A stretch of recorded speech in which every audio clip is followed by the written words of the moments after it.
मंगलम भगवान वीरो मंगलम गौतमो गणि मंगलम कुंद कुंदाद्यो जैन धर्मोस्तु मंगलम सर्व मंगल मांगल्यम सर्व कल्याण कारकम प्रधानम सर्व धर्माणाम जैनम जेतु शासनम बंदित्तु सब सिद्धे धुमचल मनोभवम गदिम पत्ते बुच्छामि समय पाहुड़ मृमो शुद्ध केवली भणिधम पंच परमेष्टि। मुझे वेद जो नष्ट होता है ना, जैसे कोई नपुंसक वेद से चढ़ रहा, कोई स्त्री वेद से, वो एक अलग बात है, उदय की अपेक्षा से बात है। और नष्ट होने की बात रहती है तो हमेशा सत्ता में नपुंसक से स्त्री वेद में कन्वर्ट होगा, और स्त्री वेद में सत्ता वाली बात है। उदय तो ये आता कोई भी एक वेद से चढ़ सकता है, तो इसमें ये नियामकता पर नहीं कर पा रहे कि जो उसने बचपन से वेद है वही का वही रहेगा। जी किसी भी वेद से श्रेणी चढ़ना ये तो ऑप्शन में हो सकता, कोई भी वेद किसी व्यक्ति का जीवन भर बना रहे, वो जीवन भर बना ही रहता है, ये भी प्रश्न नहीं अकेला। बाकी मुख्य मुद्दा तो ये कि यदि वो मतलब जो परिवर्तित होता नष्ट होता, एक तो है कि किसी वेद से श्रेणी चढ़ना, मतलब किसी जिस समय वो श्रेणी शुरू कर रहा है उस समय कोई भी एक वेद हो सकता है, ये बात आ गई। नष्ट नहीं, भाव उत्कर्मण होगा, वो तो कन्वर्ट नहीं होगा, वो तो सत्ता में एक एक करके नाश को प्राप्त, जैसे क्रोध मान में होगा, मान माया में होगा, लोभ में होगा, ऐसे नपुंसक वेद स्त्री वेद में, स्त्री वेद पुरुष वेद में, पर क्रोध में, पर मान में सब नष्ट हो जाते हैं। तो जो सत्ता की अपेक्षा नष्ट होने की बात कर रहे हैं। बाकी उदय किसी भी देश से श्रेणी चढ़ रहा, बात एक अलग है बिल्कुल, और क्या होगा नष्ट होने का क्रम तो यही है, और जो मुद्दा भी एक अलग ही है बिल्कुल, जो अभी आप बता रहे हैं कि पूरे जीवन भरे, तो वो देखने वाली बात है, ये नई नई चीजें आ रही है। निखिल बेटवानी में 8,000 रुपए का जो बुलवाया है। हेलो है, आवाज आ रही? सिग्नल ही चल रहा है, हाँ सब बंद कर दिए हमने। चलो मैं कुछ लगाने नहीं अभी तो अपने आप ही आया बजाने। अरे अब चलो इसको नए चक्र का विषय लेना है कि नहीं लेना है, आप लोग बोलोगे तो लेंगे। मेरे हिसाब से मतलब आप रुचि के हिसाब से आउटलाइन सभी नयों की बता दें, थोड़ा बहुत यदि जिनका प्रयोग कर दिया, कहीं भी है। जैसे हमने कल चूंकि नए चक्र के संबंध में उसकी भूमिका, मतलब वो ऐसे नए जो लोग पढ़ते नहीं है, और हम कोई नहीं पढ़ता नए, मतलब वो बहुत आगाम पढ़ने वाले लोग पढ़ते, हम लोगों को नहीं पढ़ाया गया था। हम लोगों ने भी रुचि लेके अलग से पढ़े थे वाले 7 प्रकार के नए, द्रव्यार्थिक पर्यार्थिक नए तो सभी लोग पढ़ते हैं। और हमने अपन ने बात भी रखी थी कि इनका नयों का प्रयोग तो अपन हमेशा करते, लेकिन इस तरीके से होता प्रयोग पता नहीं चलता है। तो निगम नय को सबसे इंपॉर्टेंट, निगम नय बेसिकली द्रव्यार्थिक पर्यार्थिक में कौन सा नय है, कोई पूछे आपसे? द्रव्यार्थिक पर्यार्थिक में द्रव्यार्थिक नय है, उसके साथ एक नय, एक विशेषता कौन सी है? तो द्रव्यार्थिक नय तो द्रव्यार्थिक नय तो क्या नाम से निगम नय और संग्रह नय और व्यवहार नय। इस निगम नय में और क्या विशेषता आ रही? ये निगम नय में विशेषता है कि ज्ञानात्मक जगत को करता है, समझ में, ज्ञानात्मक जगत को ये क्या, इसके बारे में बोलोगे कि द्रव्यार्थिक नय के साथ साथ में ये एक्स्ट्रा ऑर्डिनरी संकल्प ग्राही होता है, उसमें संकल्प ग्राही बना नहीं है, किसमें? जो संग्रह में और व्यवहार में संकल्प ग्राही होता है। संकल्प ग्राही में क्या करते, आगे पीछे की पर्यायों को भी संकल्प करके कहता है, ये विशेषता उसकी। द्रव्यार्थिक पर्यार्थिक नय की विशेषता क्या होगी? द्रव्य को विषय बना वो द्रव्यार्थिक नय, पर्याय को विषय बना वो पर्यार्थिक नय। लेकिन इसमें एक एक्स्ट्रा विशेषता आ रही, कौन सी विशेषता आ रही? कि संकल्प ग्राही होता है। संकल्प ग्राही में 3 प्रकार से उसके 3 भेद, कौन कौन से? भूत निगम नय, भावी निगम नय, वर्तमान निगम नय। अब वर्तमान निगम में जब वर्तमान को विषय करता है तो फिर उसका विशेषता क्या? तो वर्तमान थोड़ी क्लोज स्टेज को विषय करता है, जैसा अपन ने देखा था, भात बना रहा हूं, अभी उसने कुकर शुरू किया या पानी छान तो भी भात बन जाएगा आधा घंटे में। प्रस्त लेने में तो वो 2-4 जा रहा, लकड़ी 2-4 घंटे उधर लगेंगे, फिर लाएगा लकड़ी सुखाएगा और उसके बाद फिर वो बनाएगा, इतनी लंबी। तो वो जो भावी निगम में काय का प्रयोग होगा, मतलब वो दूरवर्ती संकल्प को करता है, ये निकटवर्ती संकल्प को, इसलिए वर्तमान निगम में। जब आप बोलोगे वर्तमान निगम तो वर्तमान को विषय बना, उसको फिर निगम में क्यों कह रहे हैं? उसकी मूल परिभाषा कहां दी? संकल्प ग्राही होता है। संकल्प है रुचि कहते हैं वो ज्ञानात्मक जगत, जो उसका इसका जो विषय होता है, किसका विषय?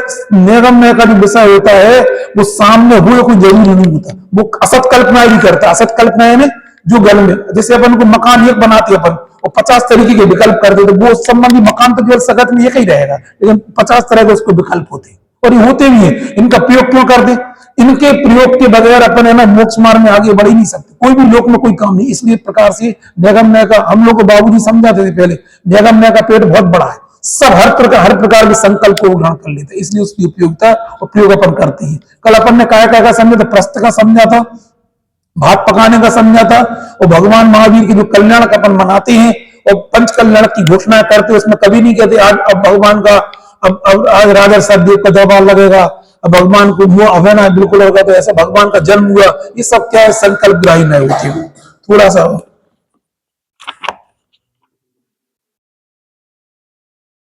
अलग अलग पेजों में अलग अलग होंगे ना हमारे में, हम उसकी हम ज्यादा रुकना नहीं चाह रहे, लेकिन ये पेज नंबर 246 है, इसमें एक पैराग्राफ लिखा है, आप लोगों को कोई और पेज हो सकता है, उसमें क्या लिखा है, ज्ञानात्मक जगत को विषय बनाने वाला, मिल गया ये पॉइंट वाला, ज्ञानात्मक जगत पंचकल्याणक वाले पॉइंट के ऊपर है वो, ज्ञानात्मक जगत को विषय बनाने वाला यह निगम नए लोक व्यवहार में सर्वाधिक प्रचलित है, नहीं बोला राधे जी, इनको देखो हमारे में 246 नंबर पेज पे सबसे सेकंड पैराग्राफ है, क्या है, लोक व्यवहार में सर्वाधिक प्रचलित अत्यंत उपयोगी नय है, यदि इस नय के संदर्भ में हम अपने दैनिक जीवन के व्यवहारिक प्रयोगों पर दृष्टि लग इसकी उपयोगिता सहज ही भाषित होगी, मिल गया।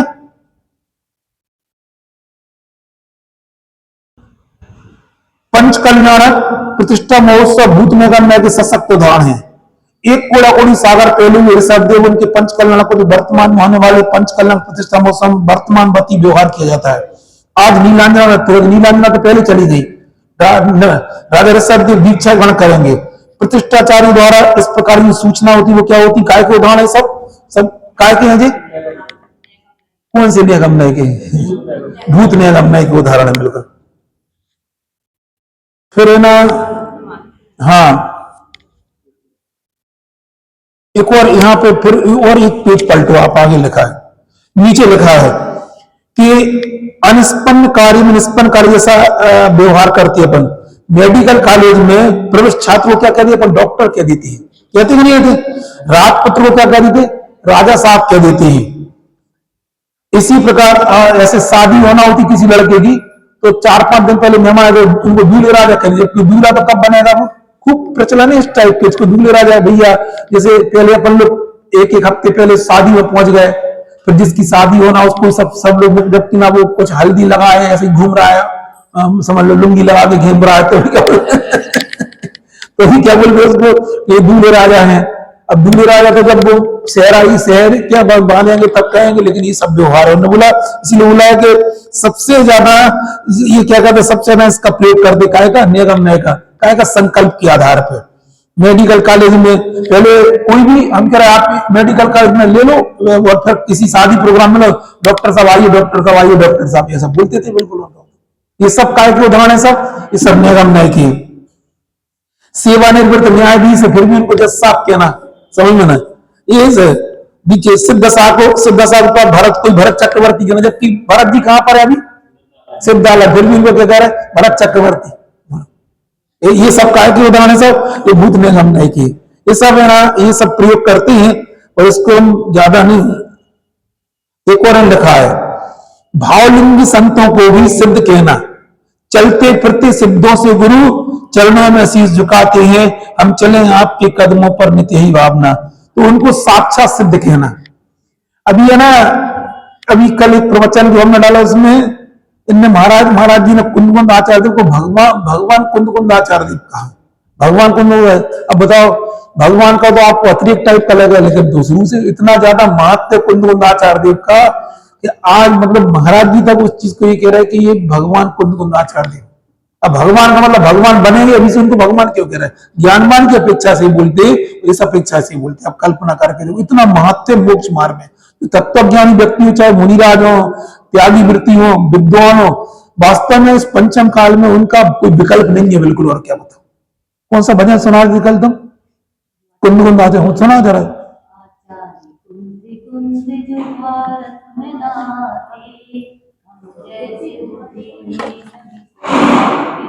हेलो हेलो, दो चार एक बुलानी, अकेली ये वाला। हाँ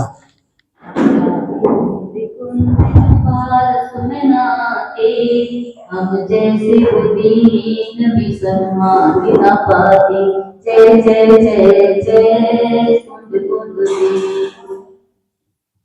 इससे मतलब बताना ही चाह रहा हूं, अभी लग रहा है आप लोगों को ये भी ग्रंथ नहीं होता, समय सार नहीं होता, प्रवचन सार नहीं होता, पंचायत क्या स्थिति बनती है अपनी, बोलो बताओ। आप कल्पना करके देखो ना, जैसे जो लोग आते हैं, आप देखो जो प्रतिमा करते अभिषेक करते चले जाते हैं, उनको किम कर्तव्य मूड टाइप का लगता, पूरा जीवन उन्हें क्या करें बताओ। अब अभिषेक कर लिया, पूजन कर लिया, अब क्या करें बोलो बताओ। अब आप कल्पना करके तो घूम आए, पंच कल्याण में हुआ है, कार्यक्रम में हुआ है, शिखर दिवस, अब क्या करें बिल्कुल। आप जिनको मोक्ष मार्ग इस पर्याय में आने पे जिनको किम कर्तव्य मूर्त, किम कर्तव्य मूर्त समझते क्या करें हम बताओ। सब कर लिया, मकान बन गया, सब हो गए, बच्चे सेटल हो गए, लड़का आ गया, बहू, अब क्या करें बिल्कुल। अब ऐसा लगता किम कर्तव्य मूर्त, कुछ और तो ही नहीं है। आप कल्पना करके देखो।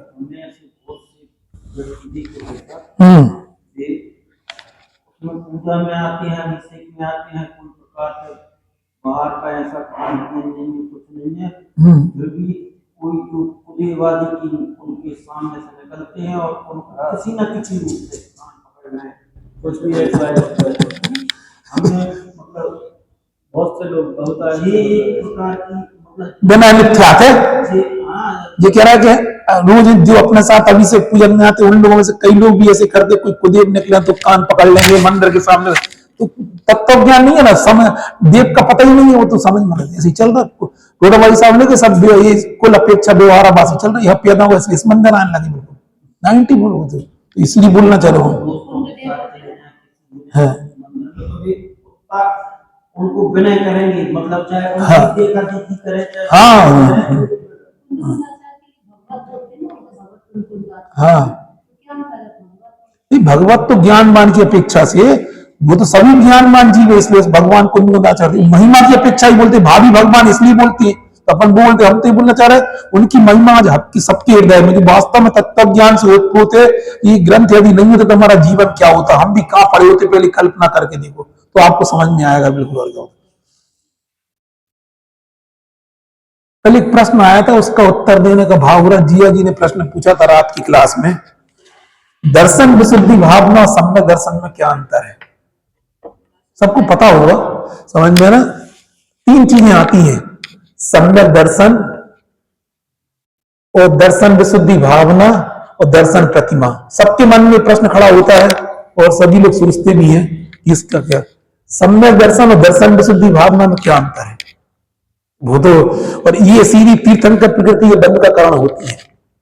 सम्यक दर्शन आप लोग हो सकता है, लेकिन जो चीज हमें मिली है वो दर्शन विशुद्धि भावना बेस है, और इसकी 15 भावना उसकी उत्तरोत्तर, उसकी और आगे की उत्तरोत्तर, ये उसके जड़ में है। जैसे तुम्हें कोई चीज अच्छी मिल रही ना, तो तुम्हें लगता है ये सबको हम दें, ये बहुत कम जीवों को भाव होता है। जैसे हमें कोई मार्ग अच्छा लगा तो बहुत कम लोग ऐसा भाव होता है कि सबको प्राप्त है, सबको मिले, ये दर्शन विशुद्धि भावना में होता। हमें कल्याण का रास्ता मतलब, कई लोग होते अपना कल्याण करके चले जाते, ये कोई विशिष्ट जीव को बनती है, हर कोई को नहीं होता ऐसा भाव। जैसे कई लोग क्या करते, शिखर जी की यात्रा की, तो लगता है सबको यात्रा कराए, हम तो सबको एक साथ कराएंगे हमें, तो कोई कोई जीव को ऐसा लगता है। पैसा कम, ऐसा नहीं किसी के पास पैसा नहीं हो, सबके पास रहता है, उस चीज के स्त्री जैसे अलग सबको कराए यात्रा। जैसे वो कौन है, वो कामराजी के यहाँ, जब नहीं जबलपुर में नहीं, ललितपुर में, तो वो हर साल उनकी एक ना एक बहू और पूरी बस को ले जाके सबको यात्रा, वर्षों से उनका क्रम चल रहा, पापा का दिया हुआ, समझ में ना। तो ऐसा लगता है कि हम सबको कराएं, पैसा तो सबके पास होता है, लेकिन ऐसी भावना भी होना चाहिए। ऐसे ही सम्यक दर्शन किसी को भी हो सकता है, होता ही है, लेकिन दर्शन विशुद्धि भावना, क्योंकि उसका कारण क्या, उसके मन में क्या भाव आता है कि जिसके सहारे से हमारा कल्याण हुआ, क्यों ना सहारा जाए तो उसका सहारा ले। ये भगवान की पादमी में बैठे बैठे हर किसी को नहीं, किसी किसी जीव को भाव होता है। कोई जीव को ऐसा भाव हो सकता है, क्योंकि उसे पता है कि आज तक हम संसार में भटक रहे, सम्यक दर्शन के अभाव भटक रहे, तो ऐसा भाव किसी पर्टिकुलर जीव को होता है। और बोले कि आप उसको निरंतर ही भाव चलता है कि जो कल्याण, कई कई लोगों के मन में आता है कि सबका कल्याण हो, सबका कल्याण, जिसका जैसे हमें उस जाति की रुचि नहीं है, कई लोग ऐसी रुचि सबका समाज का कल्याण हो, सबको सब लोग सुने, यहाँ के इस जाति का भाव बहुत लोग होता है, ये बात अच्छा लगा सब तक ये बात पहुंचे, इसलिए इनके मन में ऐसा भाव था। इसको क्या बोलते, दर्शन विशुद्धि भाव।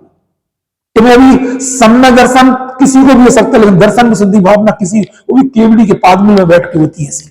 तब जाके इस उत्तरोत्तर भाव में सब लोग इस मार्ग में आगे बढ़े, सब लोग इस मार्ग को समझे। उसमें लिखा तत्वार्थ मंजूषा में कि संसार सागर से निकाल के उत्तम सुख में पहुंचा है, जो रत्न साहब का उसको धर्म कहती है। वो भावना सबके प्रति होती है, हर किसी को नहीं होती है। मतलब गणधर परमात्मा को भी तीर्थंकर की प्रति नहीं बन सकती, जबकि वो केवली के पाद में बैठे रहते हैं। वो हर नेचर बाय नेचर जैसे होता है। बिल्कुल घरों में भी महिला होती ना, कई महिलाओं का ऐसा था कि चीज को सब लोग आगा दो, सब लोग है ना फैला देना, सबको दे देना, सबको। कई लोग ऐसे सेहत की रखते क्या करे अपना को सब लोग खत्म हो जाए, नहीं यही समझ में।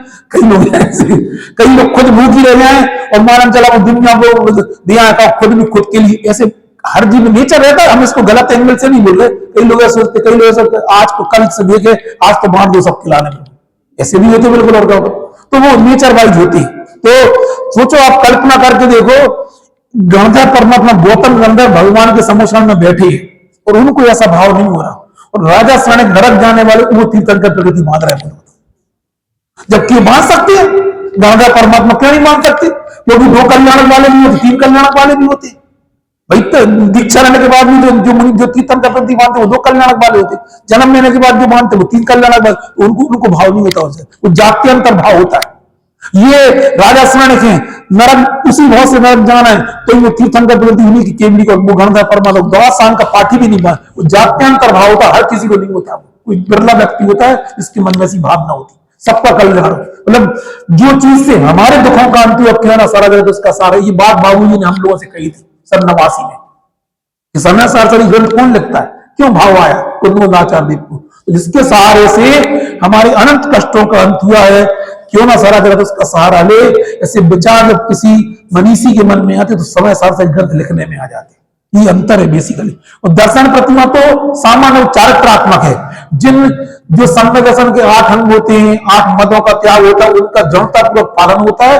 और आगे की जो व्रत होते हैं उनके संबंध में उनका सवाल क्या कहना चाहिए, उनके लेने की भावना होती है। और साथ में कहो उनका है ना, उनकी प्रैक्टिस भी होती है व्रतों को अंगीकार नहीं, उनका पक्ष आप तो रहती है, साथ में उस जाति के अपने अभ्यास भी करता है। इसलिए उसको दर्शन प्रतिमा चारित्रात्मक 5वें गुण स्थान में होती है। और ये दर्शन विशुद्धि भावना तो वही राजों को हो नहीं भी हो और उनको हो जाए, किसको हो जाए? चौथे गुण स्थान पर की हो जाए। पालता दूसरी भी है, और मतलब नहीं पालता दूसरी दूसरी प्रतिमा के व्रतों को अभ्यास करता है। हाँ, और जो सम्यक दर्शन में जो उसके जीवन में जो 4 प्रकार के उसको जोड़ता पूर्वक पालता है। काय में इसमें दोष लगते, इसमें दोष नहीं लगते। दर्शन सत्य व्यसन का त्याग हो, ये सब उन सबके त्याग की बात आती है। ये कहना चाहिए। दर्शन विशुद्धि भावना समझो, वो हर किसी को नहीं होती है, कोई बिरले व्यक्ति होती है। अपन लोगों में देखा उदार प्रकृति के बहुत कम लोग होते हैं। अपन लोग यात्राओं पर जाते हैं, कई लोग अपना डिब्बा खाली करके सबको बांट दे, खुद भूखे रह जाएंगे। कई महिला ऐसी कुछ क्या कहेंगी, आगे तक लौट के भी घर तक ले आती है। तो इसका ये मतलब नहीं है कि वो नेचर वाइज रहता है, मतलब वो कोई हर किसी को नहीं, उनका वो उद्देश्य नहीं रहता। बिल्कुल समझ में, ये ऐसे ही बिरला व्यक्ति कीर्तन का प्रकृति मानता है। कई लोग प्ररात में प्रश्न नहीं खड़ा होता वहां नरक में कैसे मान रहे हैं, लेकिन वो नेचर जाता नहीं है। जैसे कोई व्यक्ति उदार हृदय है, उसको जेल हो जाए तो जेल में भी उदार रहेगा उसका, वहां भी जो खाना मिला कैदियों को बांटता रहेगा। नहीं आई समझ में, ये नेचर नहीं आई समझ। किसी व्यक्ति को आप जेल में पहुंचा दो, उदार हृदय व्यक्ति को, उधर क्या करेगा, उधर भी यही काम करेगा। ऐसे जो जीव नरक में चले गए राजा सैनिक, वो वहां भी यही काम कर रहे हैं। इतना उदार ध्रुवबंदी प्रकृति निरंतर बनती रहती। ये है ना, यकीन पूजन करने से नहीं बनती है। पूजन करने से तीर्थंकर भगवान के समोसन में विशिष्ट भाव होता है कि जिसके कारण से मेरे अनंत कष्टों का अंत हुआ है, सारे जगत को मार्ग मिलना चाहिए। जगत कल्याण की भावना तीर्थंकर प्रकृति मान लेता है। ऐसा एक बात आई थी, इसलिए हमें भाव आया कहने का। रात को तो हमने विस्तार चर्चा की इन तीनों पे। सम्यक दर्शन क्या है और दर्शन विशुद्धि भावना क्या है। ऐसे ही छायक सम्यक का पुरुषार्थ भी जात्यांतर होता, हर किसी को नहीं होता। 11वें गुण स्थान से पहले 11वें गुण स्थान तक चढ़ के भी छायक सम्यक नहीं होता उसमें, और चतुर्थ गुण स्थान वर्ती कर लेता है वो छायक सम्यक। नहीं आई समझ में, यथाकाचार प्रकट करने वाला भी छायक सम्यक नहीं कर पाता है। और चतुर्थ गुण स्थान वर्ती नरक जाने वाला भी छायक सम्यक कर लेता है, क्योंकि निष्ठा पर अगर प्रस्ताव उधर जाके हो सकता है। वो जात्यंत पुरुषार्थ है। हाँ बोलो। वाले की गारंटी काय की मुक्ति दशा बिल्कुल गारंटी है, लेकिन काल बहुत लंबा भी हो सकता है। किंचित न्यून अर्धपुद्गल परिवर्तन भी रह सकता है प्रथमोपम सम्यक, लेकिन छायक सम्यक वाले की तीसरे भाव में गारंटी है बिल्कुल। और क्या, ये बात बिल्कुल पक्की है। इसलिए आप छायक क्षेत्र के पद मत पकड़ो, आप तो अपने उस चीज को पकड़े रखो, क्या तत्व रुचि बना के रखो, आपका क्षेत्र सम्यक भी छायक में कन्वर्ट हो जाएगा। और हमें जरूरत नहीं है, जो चीज हमें मिली है उसकी भावना भाव, ये सब कर्म फिलोसफी है, इनकी अलग काम कर दे, नहीं है समझ में। हमें बताना ये जो यथाखात चाहे 11वें स्थान पकड़ करते वे भी छायक सम्यक नहीं कर पाते। छायक सम्यक का पुरुष अलग जाति का होता है, वो भी बिरला व्यक्ति करता है, और वो केवल नियम से केवली शुद्ध केवली के पादुल में कर सकता है वो जी। चलो हम वापस आ रहे हैं, हम उसको उलझना नहीं चाह रहे। मैं अच्छा पॉइंट था इसलिए मैंने बोला। हाँ बोलो। हमने कल इसलिए आपको कहां से हमने चर्चा आप चालू की थी कि सामान्यतः जो लोग आध्यात्म से मोक्ष मार्ग में आगे बढ़ते हैं उनको दो नए तो पता होती, द्रव्यार्थिक पर्यार्थिक नए और है ना निश्चय व्यवहार नए। हम लोगों को भी यही पता थे, लेकिन निगम संग्रह वगैरह केवल एक सूत्र दिया है। आचार्य उमा स्वामी ने एक सूत्र दिया नयों के संबंध, प्रमाण के संबंध में पूरे 25 सूत्र दिए उन्होंने। जैसे प्रमाण अधिगमा आखिरी सूत्र से लेके और पूरे सूत्र में प्रमाण का कथन, लेकिन नए का कथन केवल एक ही सूत्र में। तो टीकाकार यदि आप टीका नहीं पढ़ोगे तो फिर आप नहीं समझ पाओगे। निगम संग्रह आदि केवल एक ही जगह दिए तत्व और सूत्र में, और उनका वो एक लाइन में सातों नयों के नाम बता दिए। तो लोगों को पता नहीं होती है कि निगम नय, हमें भी पता नहीं थे, तो धीरे धीरे पढ़े अच्छे लगे इसलिए हमें लगे। सबसे पहले हमने कौन से, अभी अपन ने क्या पढ़ा, निगम नय, संग्रह नय और व्यवहार नय, ये तीनों कौन से, ये द्रव्यार्थिक नय है, और तीन बाकी के चार नय कौन से, पर्यार्थिक नय। पर्यार्थिक नय कोई पर्याय को विषय बनाती, ये द्रव्यार्थिक कोई द्रव्य को विषय बनाती। इनमें भी इसमें एक विशेषता क्या है निगम नय में, ये संकल्प ग्राही भी होता है। संकल्प ग्राही यानी द्रव्य को विषय तो बनाता ही बनाता है, साथ में संकल्प, वो द्रव्यार्थिक उसमें क्या नाम से अपने निगम नहीं, जो दो नय होते संग्रह नय और व्यवहार नय, उनके विषय तो विद्यमान रहते, लेकिन इसके विषय विद्यमान कोई जरूरी नहीं होता। किसका, निगम नय का।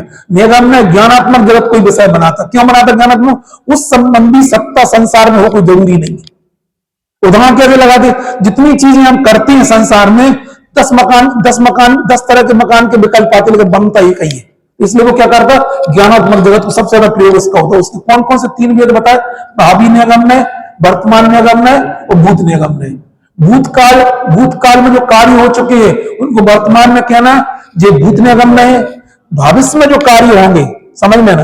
राजा श्रेणी को कल क्या कहा राजगी में, राजा श्रेणी को कहना आज अपन उनकी पूजा करते हैं, किस नय से करते हैं, वर्तमान में कहा है, और भावी 24 में उनकी करते हैं बिल्कुल पूजा, जबकि वर्तमान में नरक में। ये कौन से निगम नय से करते हैं, उनको भावी निगम नय से करते हैं, भविष्य में तीर्थन। जो त्रिकाल 24 बनती है वो कौन से नय से अपन को पूछते हैं, भावी ने, और भूतकाल की 24 भूत निगम नय से, ऐसा लगा के चल रहा। इतना समझ में ना, इतना ही आप लोगों के लिए पर्याप्त, तो ज्यादा गहराई में नहीं जाना है, समझ में।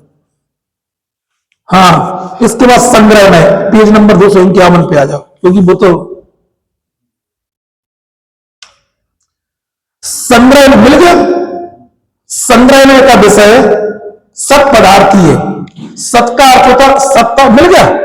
सत का अर्थ होता है, संग्रह का विषय सत का अर्थ होता है सत्ता अर्थात अस्तित्व। जिस पदार्थ की लोक में सत्ता है, अस्तित्व उसे ही सत कहते हैं। सत का लक्षण क्या होता, उत्पाद वे द्रव्योत्तम सत, सद्रव्य लक्षण, इसे ही द्रव्य का लक्षण कहा गया है।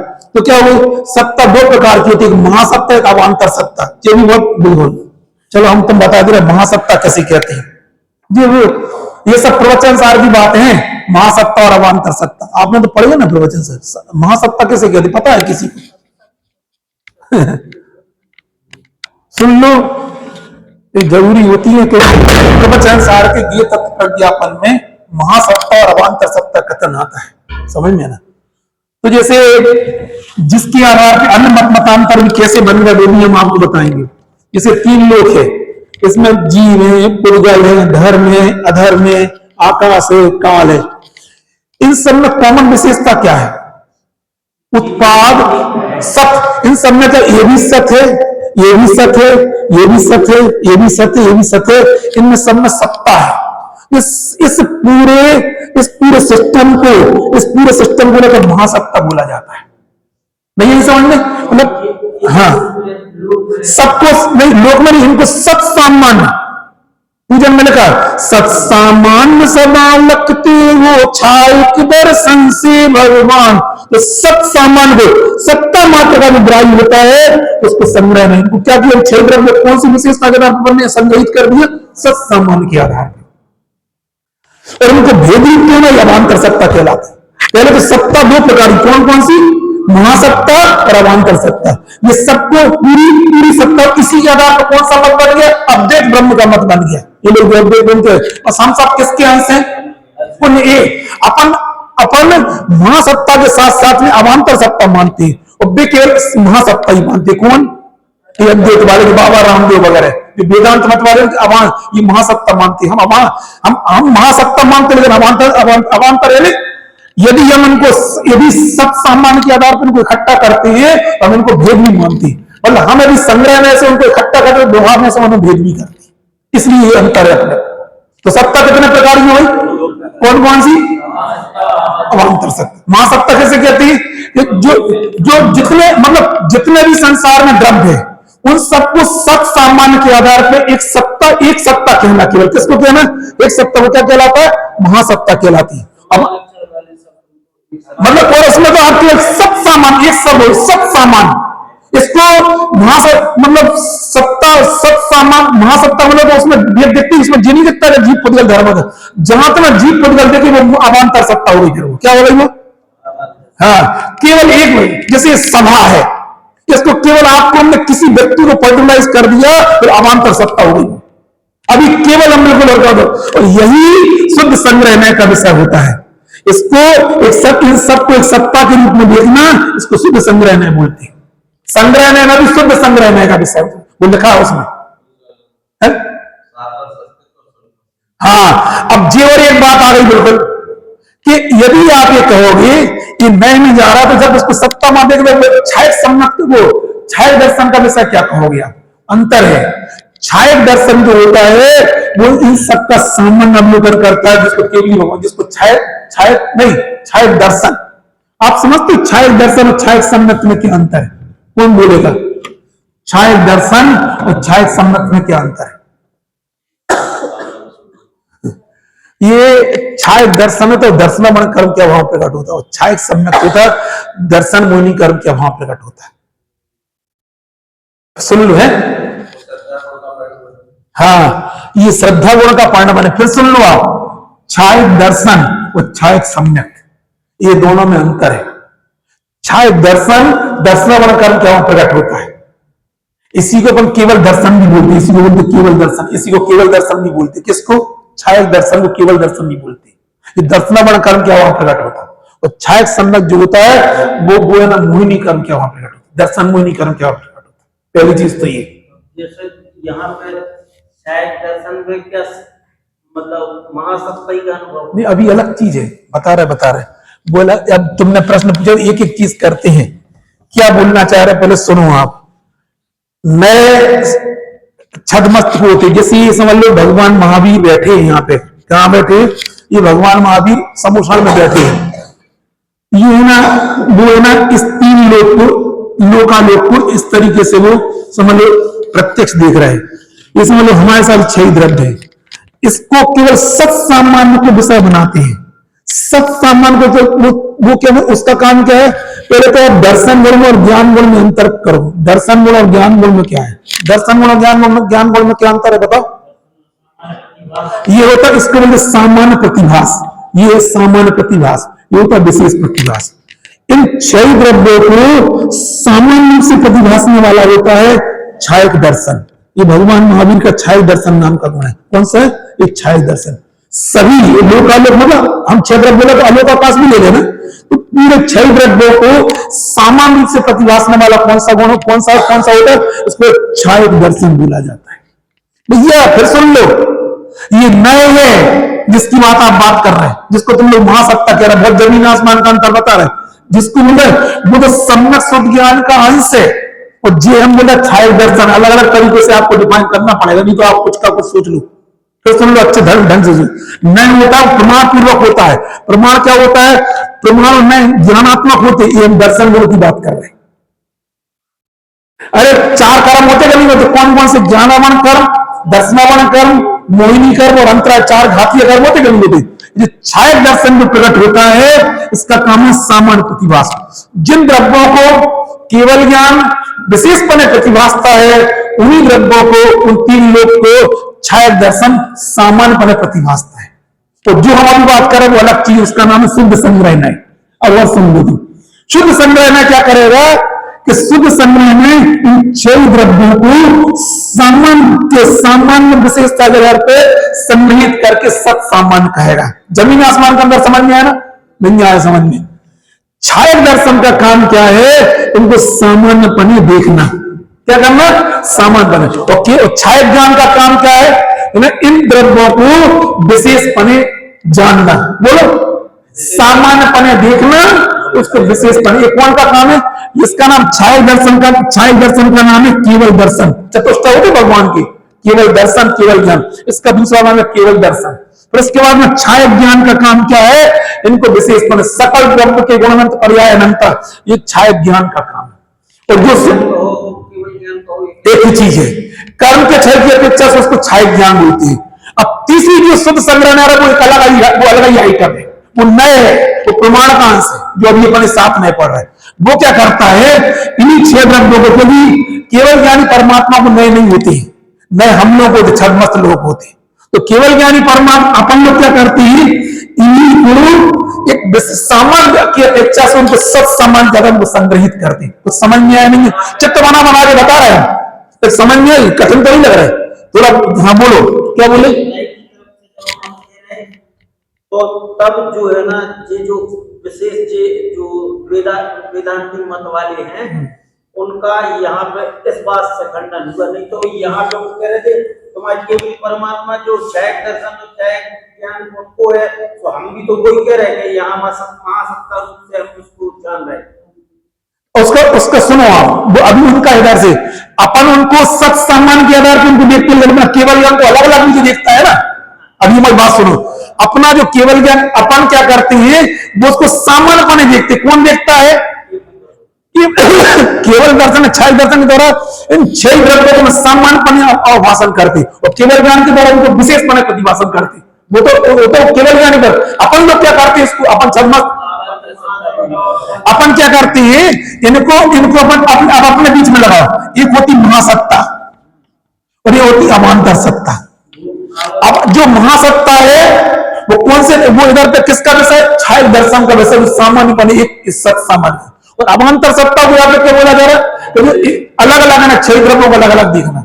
लेकिन इधर से जब अपने अपन लोग की अपेक्षा से आ रहे, अपन क्या करते हैं? अपन छदमस्त की अपेक्षा से इन सभी द्रव्यों को किसी एक विशेषता के आधार पर, सब सामान्य के आधार पर कहना या बोलना या जानना, वो क्या कहलाएगा?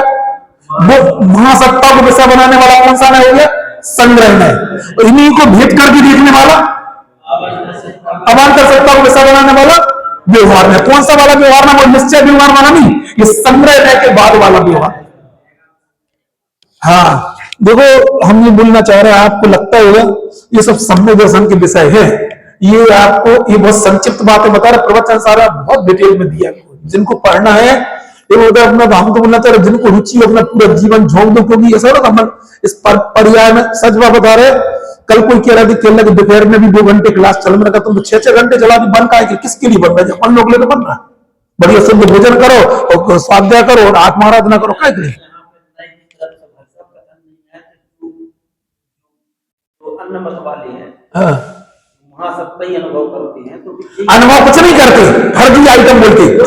हाँ, केवल यानी परमात्मा जिसको मतलब उसको छायक दर्शन के रूप में देख रहा है उसको, तो उसके साथ हम अकेला छायक दर्शन तो हम उनको अवान्तर सत्ता भी देखते हैं, हम उनको भेद भी देखते हैं, लेकिन वो क्या करते?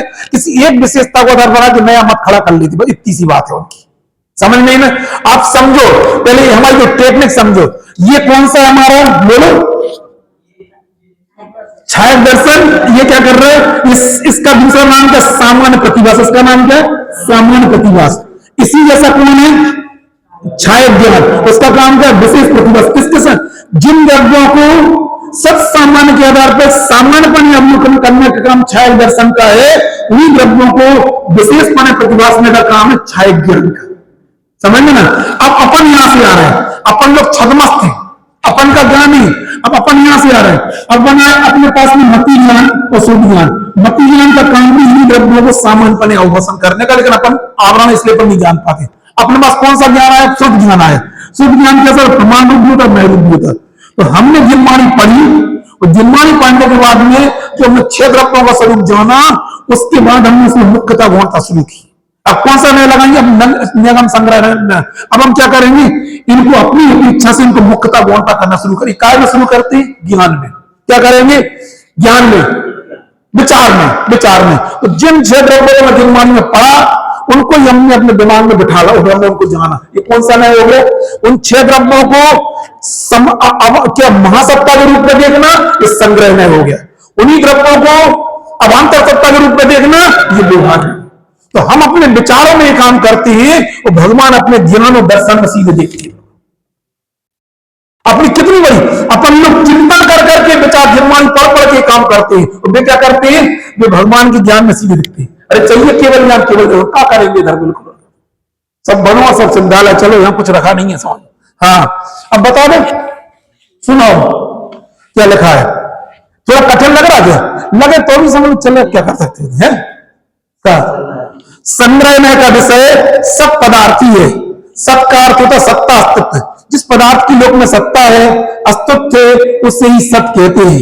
मतलब ये कभी कभी प्रश्न आपको खड़े होना चाहिए, भगवान महावीर का जीव 17 साल की आयु लेके भी सम्यक क्यों पैदा नहीं होता था? हमें बहुत आश्चर्य होता है इन बीतों। जिसका स्वधर्म स्वर्ग में जा रहा, सीधा जाके वहां पर उनके वो स्वधर्म इंद्र के साथ बैठ के भी वो नहीं कर पाता। क्या नहीं कर पाता? सब में ये सब विषय नहीं मिलेंगे वहां पे। खेलने कूदने सब मिलेगा, घूमो फिरो, खाओ पियो, सागरों की आयु लेके वापस आ जाता। क्यों? हर बार जब आप कल्पना, आपको दुर्लभतम चीजें जो चीज संसार में कहीं नहीं मिलेगी, क्योंकि आप देव पर्याय में चले गए, अनंत बार पंच परावर्तन में देव पर्याय में गए। ये अद्भुत चीज है, ये कभी जीवन में इस पर्याय मिली है, इसको ऐसा लगा जैसे पर इसको घोल के पी जाओ। सम्यक व्युत्पत्ति में सब सहायक है जी, क्योंकि वस्तु का स्वरूप जैसा सर्वक का स्वरूप, जैसे सर्वगुण ने बताया वस्तु, वो हम जानेंगे तो ये सम्यक होगा। और क्या बताओ क्या लिखा है? यह सत्ता 2 प्रकार की होती है, महासत्ता और अवांतर सत्ता।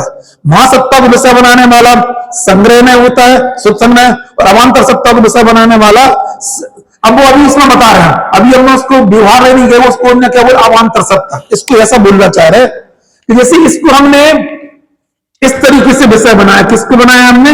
जैसे हमने इनको विषय बनाया, 6 द्रव्यों को विषय। अब हमने किसी एक की सत्ता को, उसको मैंने अवांतर सत्ता बोला। किसी एक द्रव्य की 6, जैसे इसमें अपन ने जीव उठा लिए, पहले तो अपन ने सब कुछ 6 द्रव्यों को ले लिया, क्या कहलाएगी? महासत्ता। फिर अपन ने क्या किया? सभी जीवों को अपन ने देखा तो सभी जीव क्या कहलाएंगे? ये अवांतर सत्ता कहलाई। उससे उठ के अपन सेकंड स्टेज पे आगा, वो क्या कहलाएगी? अवांतर सत्ता। फिर आप बोलोगे व्यवहार में उसमें क्या अंतर है? व्यवहार में जिनको संग्रहित करता है उनको भेद रूप देखता है, लेकिन ये क्या करता है? एक सत्ता से, इतनी बड़ी सत्ता से उठ के इस सत्ता में आ गया। कुछ समझ नहीं आ रहा? व्यवहार में और अवांतर सत्ता में समझ में अंतर? व्यवहार में का काम है जिनको इसने संग्रहित किया उनको भेद रूप करना। वो काम कौन से का काम है? एक मिनट, पहले हम एक चीज बता दें, शुद्ध संग्रहण और अशुद्ध संग्रहण में क्या अंतर है और व्यवहार में क्या अंतर है? शुद्ध संग्रहण में क्या हो रहा? तो हमने सभी को सामान्यपणे इकट्ठा कर लिया, वो क्या कहलाएगा? और अशुद्ध संग्रह में क्या कहलाएगा? हमने विशेषपणे नहीं, उसमें से किसी एक सत्ता को पर्टिकुलराइज कर लिया, वो भी क्या कहलाएगा? है तो वो संग्रह है, लेकिन अशुद्ध संग्रह है। किसके मुकाबले अशुद्ध संग्रह है? शुद्ध संग्रह के मुकाबले अशुद्ध संग्रह है।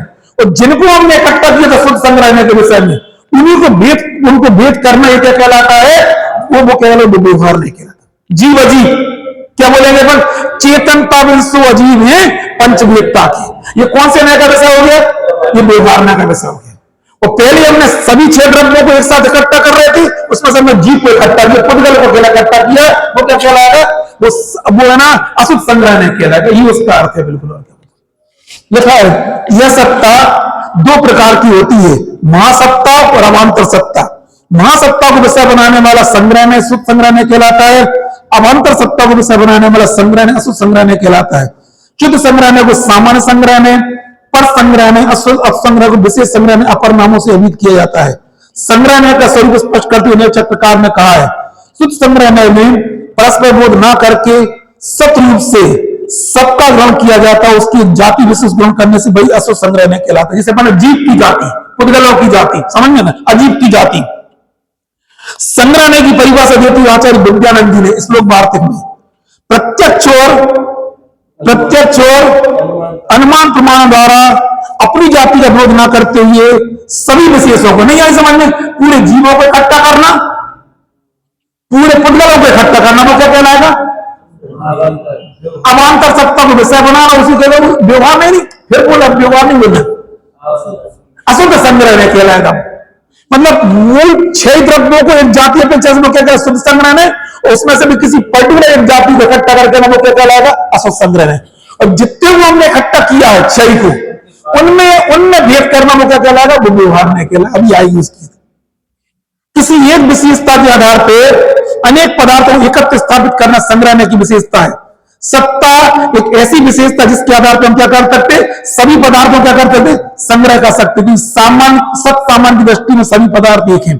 कभी पढ़ा करो ऐसी पूजन है भगवान का, कभी आपने 20 पूजन पढ़ी है, कभी इस पूजन को ही पढ़ लिया करो हमारे हिसाब से। उसमें लिखा है कौन सी वाली, पंचवलती की इतनी मार्मिक पूजन लिखी है जी ने, आप पता नहीं कभी तुम लोग को भाव आता कि नहीं आता कहीं पूजन करने का। कौन से नंबर पेज पे? 235 पे है। इतना मार्मिक, कभी भगवान को हम केवल छत्र चमर के रूप में देखते, कभी इस रूप में भी देखा करो बिल्कुल, जैसे ये जो लिखा है, दो क्या लिखा है उसमें, लिखा है कौन सी वाली में? अरे वो तो देखो, वो तो है कहना चंदे। हाँ, धन्य धन्य ही वास पूज्य जिन गुण अनंत में करो निवास, निज आश्रित परिणति में शाश्वत महक रही चैतन्य सुवास। सत्सामान्य सदा लखते हो छायक दर्शन से अभिराम, तेरे दर्शन से निज दर्शन पाकर हर्षित हूं गुण। अब बता इसमें क्या लिखा है? भगवान की महिमा, हमने भगवान किस क्या कर रहे हैं? सत्सामान्य सदा लगते। सत्सामान्य से क्या करते हैं? इनका कौन से गुण का बखान हो गया बोलो? छायक दर्शन का हो गया। और एक आध हम और सुनाई दे रहा है आपको, अच्छा वाला है, बहुत मार्मिक कभी इस पूजन में। सुरभित चेतन द्रव्य आपकी परिणति में नित महक रहा, क्षण बढ़ती चेतन विवर्तन की ग्रंथि में चहक रहा, द्रव्य और गुण पर्यायों में सदा महकती चेतन गम, पंचबाल्यत के चरणों में सकाहुद परिणामों के ध्रुव प्रभा। सुनना वाला प्रवचन सार पढ़ा है, अब ये लिखा है तुम्हारे यहाँ का जबलपुर का आइटम है जी। क्या लिखा है उसमें? लिखा है परिणामों के ध्रुव प्रभाव में बही अखंडित ज्ञायक भाव। अब आप कल्पना करो, हम तो भगवान के पास आए और हमने भगवान की प्रतिमा देखी, मारने के और बाहर के चित्रमंड गेट के वापस चले गए। कभी हमने अंदर को जाना ही नहीं कि भगवान का आंतरिक स्ट्रक्चर क्या है, इंटरनल स्ट्रक्चर क्या है, आंतरिक संरचना क्या है। स्पष्ट लिखा है प्रवचन सारी 80 नंबर की गाथा में, भगवान को जब तक द्रव्य पर्याय से नहीं जाने तब तक वो हमारा 3 काल में जाने वाला नहीं। अनंत बार आप पढ़ते भाव में पूजन की दान सुपात्र दी, सब किया, लेकिन भगवान की आंतरिक स्ट्रक्चर को नहीं जाना। हम अकेला जिंदगी में झोला छाप डॉक्टर बनी रहे। झोला छाप समझते? झोला छाप क्या करते? झोला छाप डॉक्टर नहीं है। झोला छाप डॉक्टर क्या करते हैं? यहीं से इलाज करते नहीं है, समझ में? दो इंजेक्शन भी दे दो। और बाकी स्पेशल वाले डॉक्टर क्या करते? कहां करते? वो क्या करती है? यहां तक पहुंचने के बाद में इलाज शुरू करते। हम झोला छाप भक्त बनी रहनी है। झोला छाप समझ भगवान कभी देखे नहीं, मैं नहीं बोल रहा हूं। जो जानती है जो अनंत भगवान को द्रव्य से गुण से पर्याय जानता है, वो अपनी आत्मा को को मूल नियम से पढ़ लेना। 80 नंबर की गाथा, जबरदस्त गाथा है। हमने कभी जाने नहीं कि भगवान का आंतरिक संरचना क्या है। हम आंख के ऊपर से पूजन करके इस थाली की तरफ उस थाली में चले गए, कभी विचार भी आता है। तो कल बताएंगे तुम्हें क्या लिखा है। हे प्रभु अपने ध्रुव प्रवाह में रहो निरंतर शाश्वत तृप्त, सटरस की क्या चाहे तुम्हें, तुम निज रस के अनुभव में मस्त, तृप्त हुई अब मेरी परिणति, गायक में करके यश विश्राम, पंच बाल यति के चरणों में क्षुधा रोग का। सोचना विचार करना, भगवान के आंतरिक गुणों के आधार पर की गई पूजन आपको आह्लाद देगी, उस सम्मत भी प्रकट करने में सहायक बनेगी। ऐसे बहुत सारे छंद हैं, ठीक है ना। तो आज अपन ने कहा पढ़ा, निगम में थोड़ा सा पढ़ा और संग्रह में थोड़ा व्यवहार में, शुद्ध संग्रह में अशुद्ध संग्रह में।